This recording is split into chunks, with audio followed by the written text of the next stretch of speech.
सर्वशक्तिमान पिता धन्यवाद करते हैं आज के सुंदर वचन के लिए। खुदावन आपने हमारे जीवन में दिया होने दे। आज का वचन खुदावन हर एक के जीवन में कार्य करे, हर एक को बड़ी बरकत दे। खुदा यीशु नाम से मांगते हैं, हमें। हम आज पढ़ेंगे मत्ती की किताब 8 अध्याय उसका 21 और 22 वचन से। यहाँ पर लिखा है, एक और चेले ने उससे कहा, हे प्रभु, मुझे पहले जाने दे कि मैं पिता को गाड़ दूँ। यीशु ने उससे कहा, तू मेरे पीछे हो ले और मुर्दों को अपने मुर्दे गाड़ने दे। हालेलुया। प्रभु यीशु मसीह का वचन हमें ये बताता है कि जो संसार के व्यक्ति हैं, जिन्होंने प्रभु को अभी तक ग्रहण नहीं किया, वो आत्मा में मुर्दा हैं। उन्हें इन बातों की समझ नहीं है कि संसार को पहल देनी है या परमेश्वर को। इसी प्रकार ये बंदा भी यहाँ पर हो सकता है उसका पिता नहीं मरा है, संसार को पहला स्थान यानी पिता को पहला स्थान देने की बात कर रहा है, अपने संसारिक काम को पहला स्थान देने की बात कर रहा है। और यीशु मसीह ने कहा, यहाँ मुर्दे की बात यीशु ने नहीं की, उसने कहा मुर्दों को अपने मुर्दे गाड़ने दे, पर तू मेरे पीछे हो ले। हालेलुया। यानी कि संसार जो है मुर्दा कामों को पहल देता है। कई बार लोग क्या सोचते हैं कि यीशु मसीह के पास चले जाएंगे, सारी उम्र पड़ी है, सब कुछ पहले अर्न कर लें, स्टैब्लिश हो जाएं, फिर सब कुछ कर लेंगे। यीशु के पास लास्ट में चले जाएंगे। लास्ट ऑप्शन परमेश्वर को लोगों ने रखा हुआ है, क्योंकि वो नहीं जानते कि कब यीशु मसीह अचानक आ जाएंगे। और इसी तरह इस चेले को भी प्रभु समझा रहे हैं कि मुर्दों को अपने मुर्दे गाड़ने दे, तू मेरे पीछे हो ले।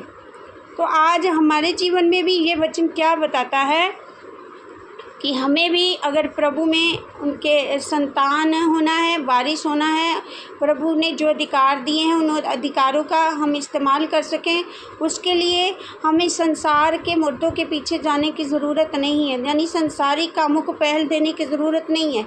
कई लोग अभी भी यही बात कर रहे हैं, पहले जॉब कर लें, फिर प्रेयर का जीवन बता लेंगे, पहले शादी कर ले, पहले बच्चे पैदा कर ले, पहले पैसा कमा ले, पहले माता पिता का सेवा कर लें, या पहले घर का संसार बसा ले।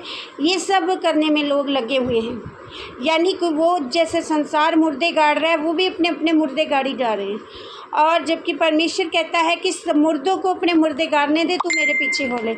आज हमें चाहिए कि अगर परमेश्वर के लोग हैं, हम परमेश्वर का काम करना है हमें, तो हमें संसार के मुर्दा कामों को पहल नहीं देनी है।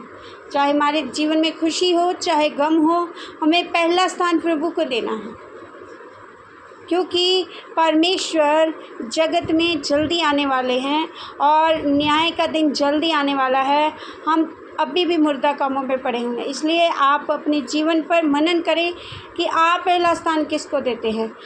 मुर्दा रूपी संसार में आप सभी कामों को पहल दे रहे हैं, या आत्मिक प्रभु यीशु मसीह जो जीवित है उसके साथ साथ चल रहे हैं। जो जीवित परमेश्वर के साथ चलना चाहता है, वो हर एक काम में परमेश्वर के साथ हो लेगा। वो मुर्दों के पीछे यानी संसार के पीछे नहीं जाएगा।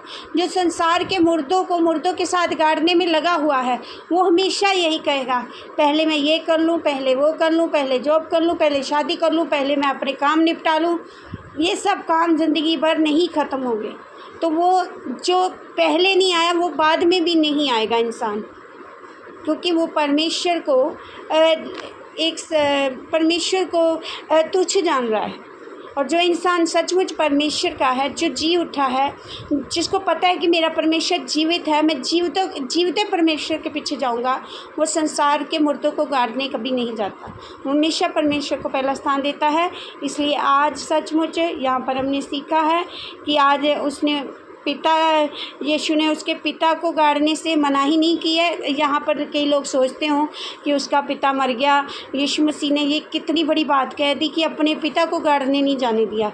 नहीं भाई और बहनों, यहाँ पर आत्मिक मरने की बात, आत्मिक जो है मृत्यु की बात हो रही है और दुनियावी मृत्यु की बात हो रही है कि जो लोग प्रभु में नहीं चलते हैं वो मुर्दे हैं, वो आत्मिक मुर्दे हैं, वो आत्मा में मरे हुए लोग हैं। जो हर चीज़ में प्रभु को पहल देते हैं वो आत्मा में जीवित लोग हैं, क्योंकि वो जीवित परमेश्वर की ओर चल रहे हैं।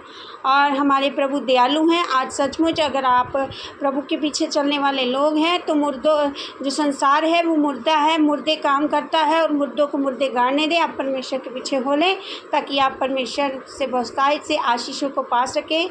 सबको जय मसीह की आमीन।